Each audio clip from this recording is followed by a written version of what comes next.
All right, guys, how you doing? This is Richard Duffy, also known as Reverend Rich, guys, and wherever you are watching this Google Hangout, I want to welcome you again to joining me as I share with you the metaphysical approach to wealth and prosperity.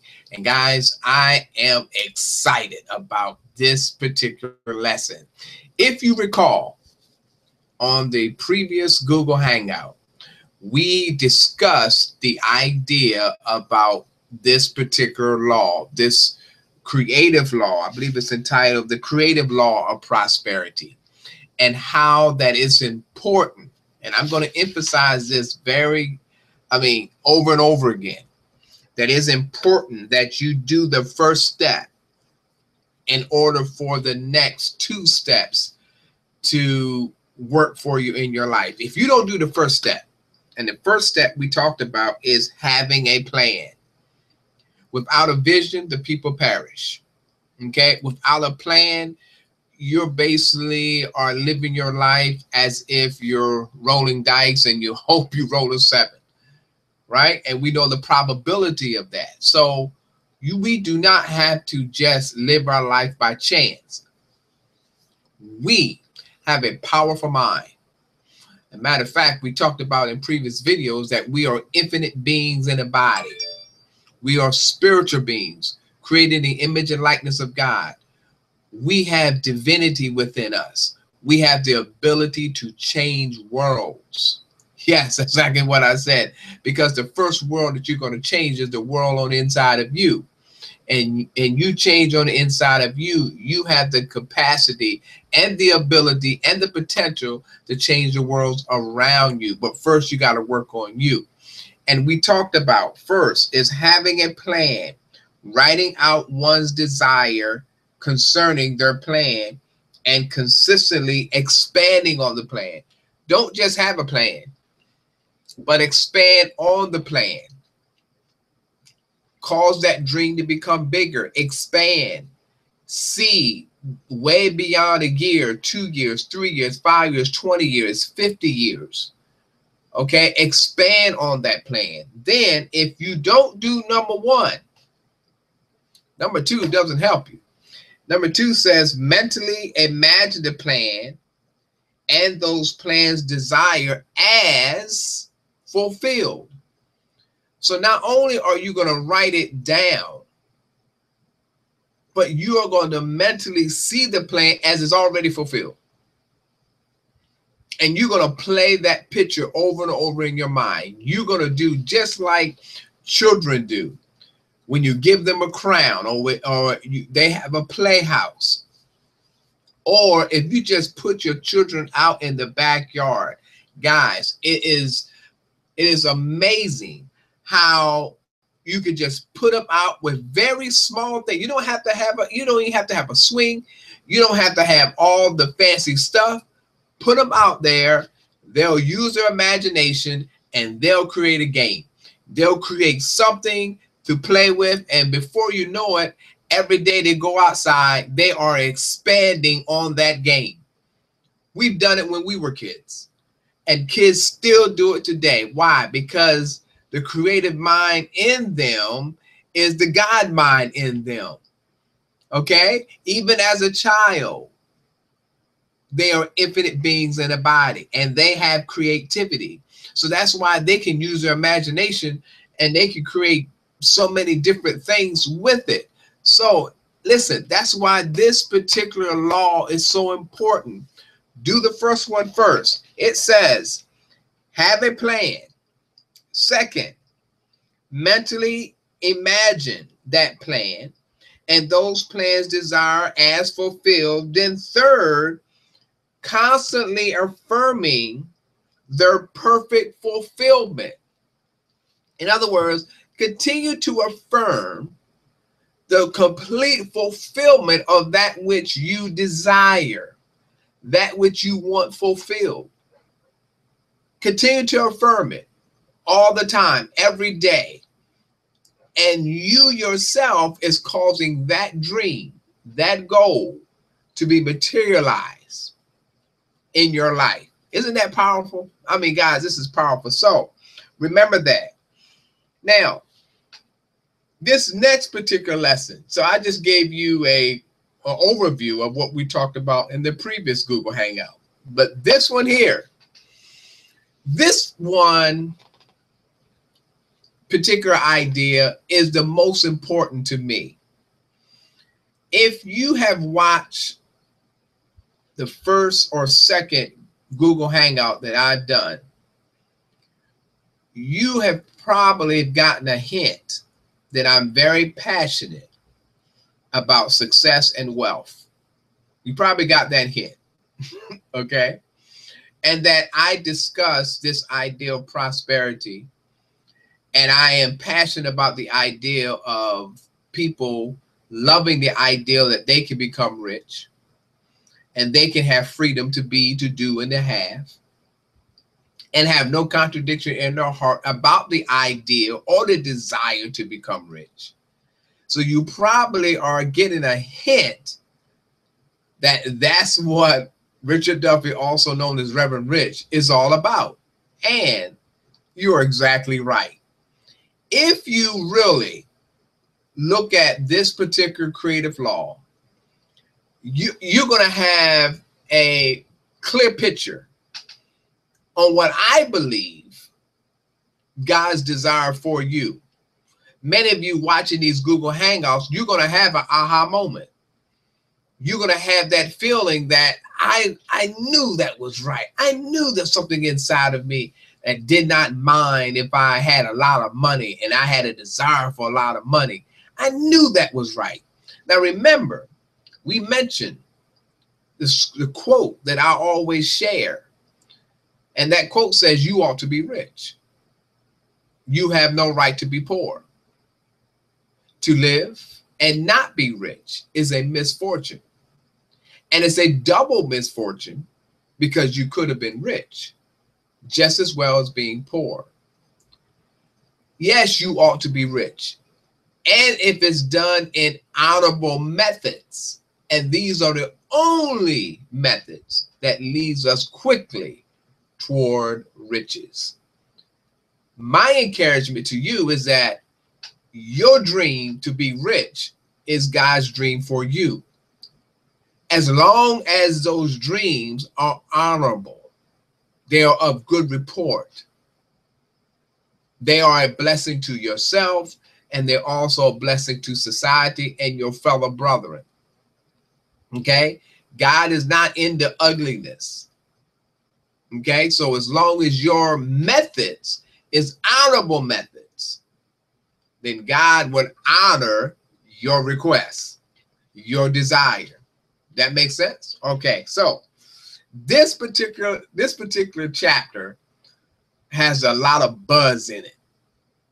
I mean, it is tremendously powerful.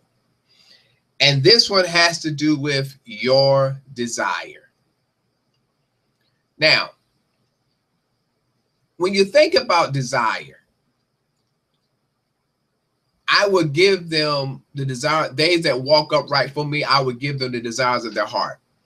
To walk upright is actually mean to have prosperous thoughts. Because if you are consistently having prosperous thoughts, you are walking upright. To have thoughts of lack, limitation, poverty, they're not prosperous thoughts. And so then you can't have the desires of your heart. God cannot give you, even though there is a wish for you to have it, you can't have the desires of your heart if you don't take upon yourself prosperous thoughts and ideas. Okay? Now, I want you to watch this. I want you to look at this. The law of creative prosperity is to take your deep-seated desires, instead of suppressing them as impossible dreams, hold on, got the page, and began oppressing them constructively through deciding what they really are, and then doing something very simple but very powerful about them. And what do you think that is something that's so simple? And this is what I really believe is the challenge for most people. Because it is simple, most people won't do it. Because it is seen to be so easy, most people push that aside, and guess what they do? All they want to do is get to work. And they become workaholics. Because all they want to do is get to work. But they neglect this particular one because remember, and always remember this, we said that God gives you the power to experience wealth. The universe gives you the strength, the power to experience wealth. So even as much as you become a workaholic, don't ever forget that there's a power greater and bigger than ourselves. It's that unformed, unseen power.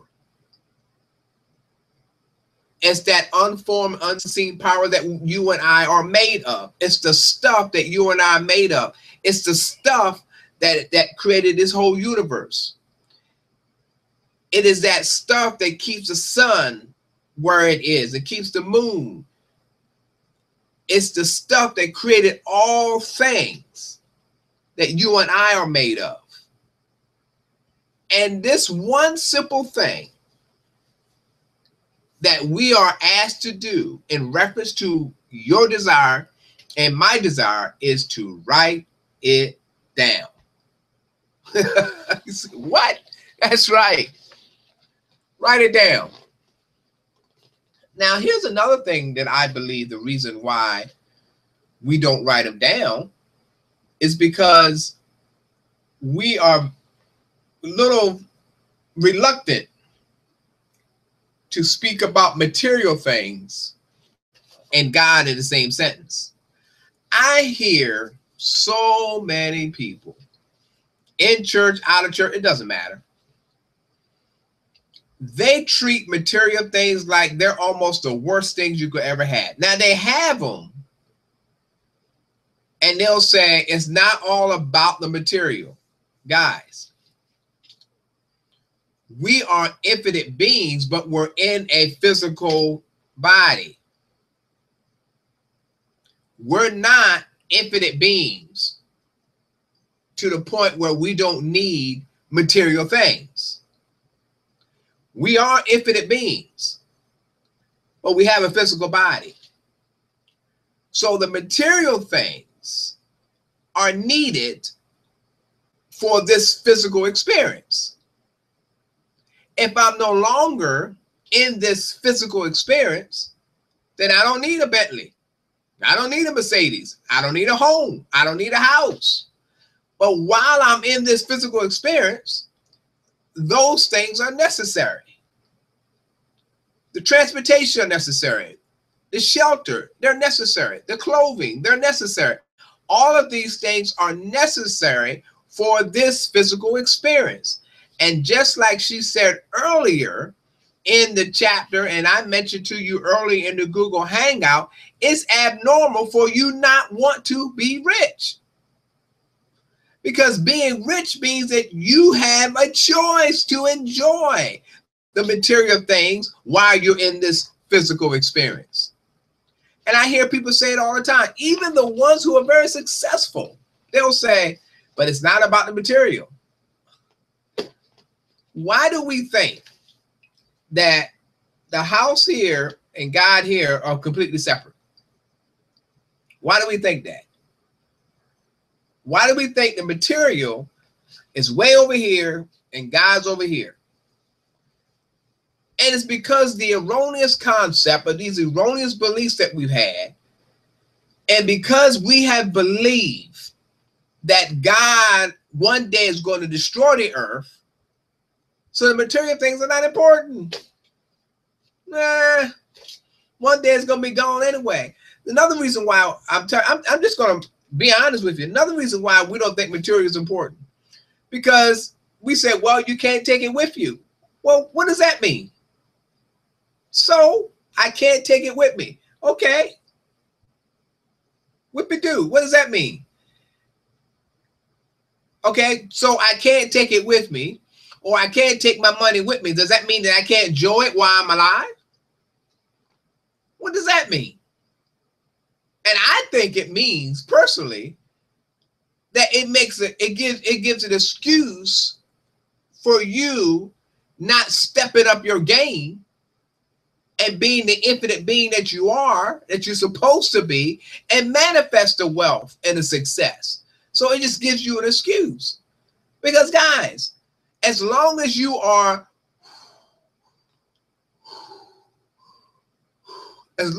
breathing, as long as you can be viewed and not seen, I'm sorry, I'm sorry about that. As long as you're being seen and not viewed, you can have whatever you want right here on this earth and enjoy it and have plenty to share and plenty to give. But here's the problem though. We have the desire, we wish it upon ourselves, but it's not that strong enough to write it down. And so it's just a wish.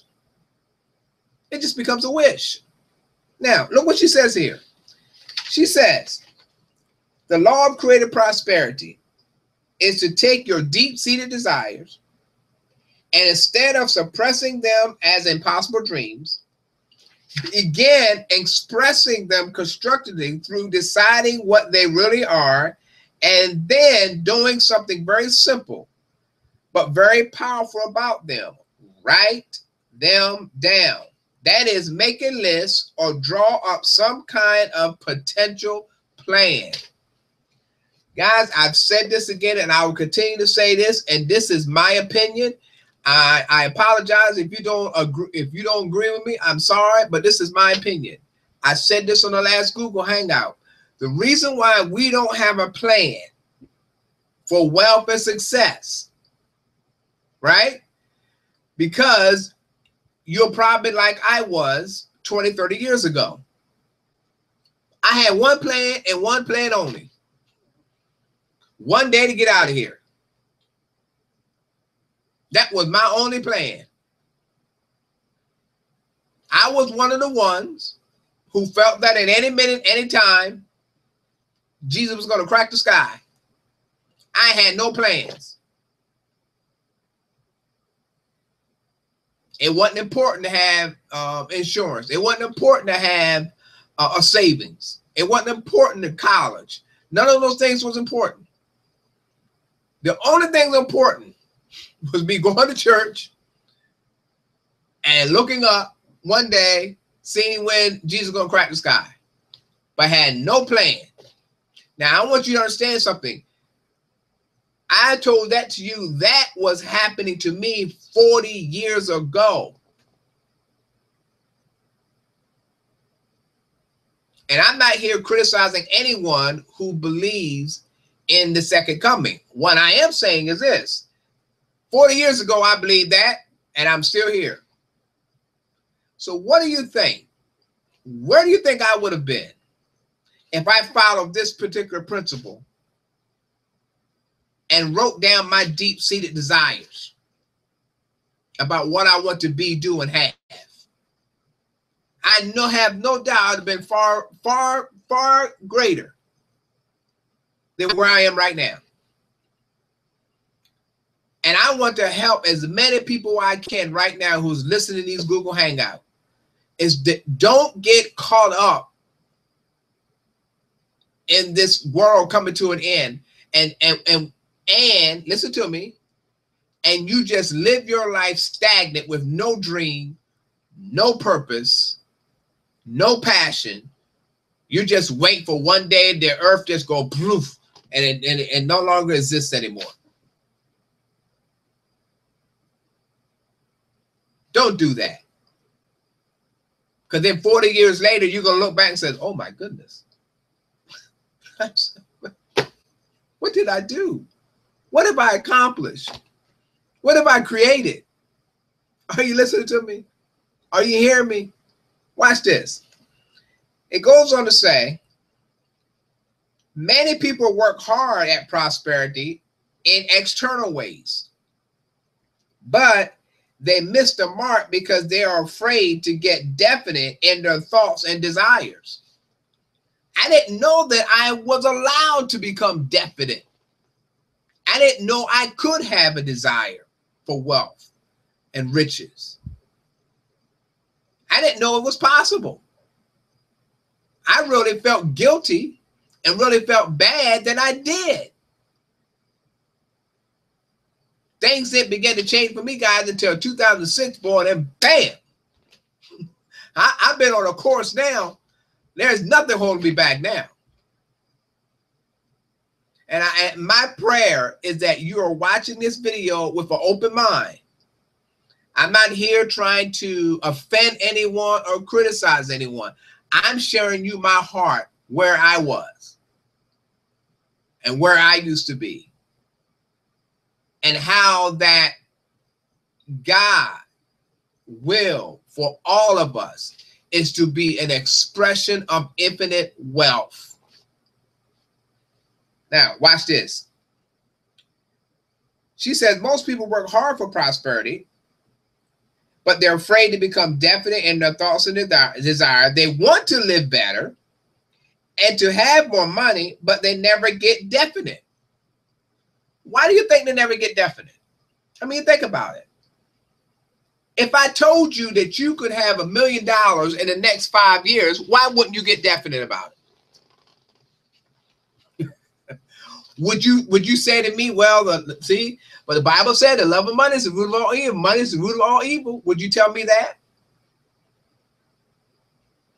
Would you say that, well, you know, money's not everything. Money don't make you happy. You can have all that money and you can't be happy. Would that be your conversation? All I want is just enough to get my bills paid. I don't have to have all this money. Would that be your conversation?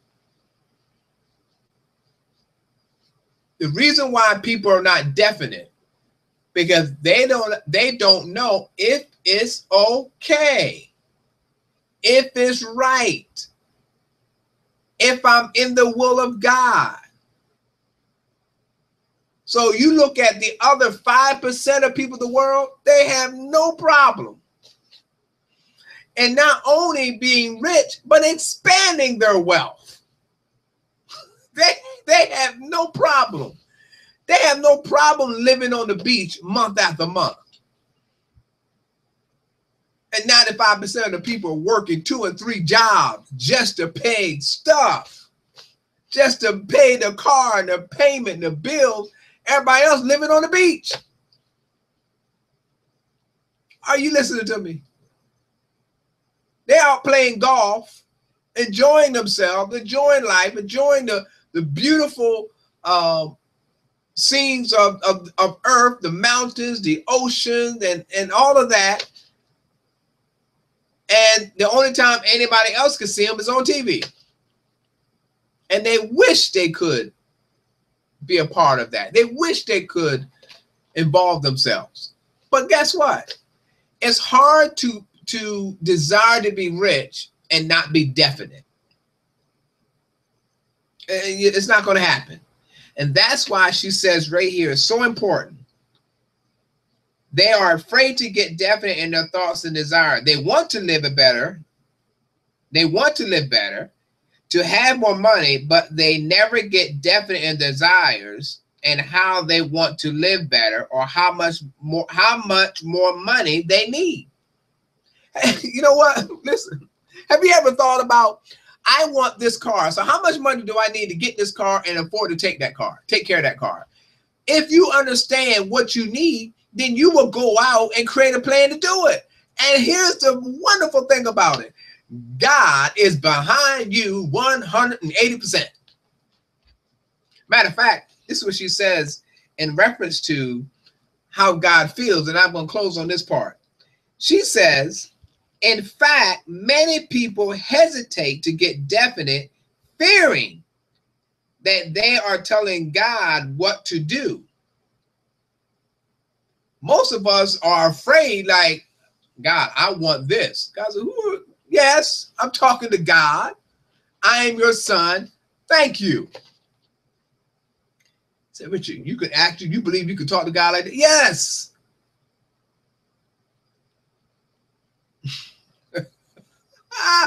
Oh, this is awesome. Watch what Dr. Emily Cady says in reference to desire. Desire is God. If you are watching this Google Hangout and there's something on the inside of you says, yes, I knew it was okay for me to want to be rich. I knew it was okay for me want to be wealthy, to live in a big home, drive in a luxury car, be able to go where I want to go and put my kids in private school, pay. I knew it was okay. If that's you, look what this really means. And I'm closing on this part. Desire is God tapping at the door of your mind, trying to give you a greater good.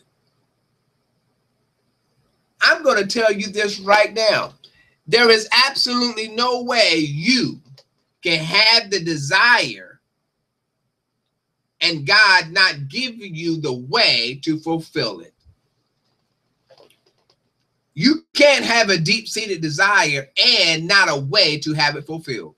That is God tapping at the door of your mind saying, yes, I want it for you. That is my desire for you. So go in faith. Woo! Are you listening to me? Boy, this is awesome, guys. Listen, I told you in the previous Google Hangout that this will probably be 2 or 3 chapters because this is a big one. And I don't want to go over on these Google Hangouts. So this will probably be 3, maybe 4 chapters on this one. All right? Guys, my name is Richard Duffy, also known as Reverend Rich, and I'm hoping that this ignite something on the inside of you, got you fired up about fulfilling your dream and your desire. All right? Don't forget, send me a message. Whether you agree with me or not, it is okay. I still love you no matter what.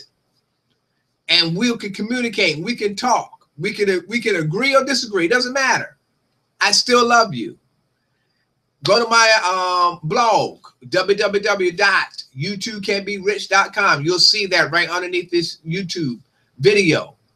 Under this video, you can click right on it. You can read my other blogs. I want you to know that I wish peace, happiness, prosperity, love, and money and wealth for you. All right, guys?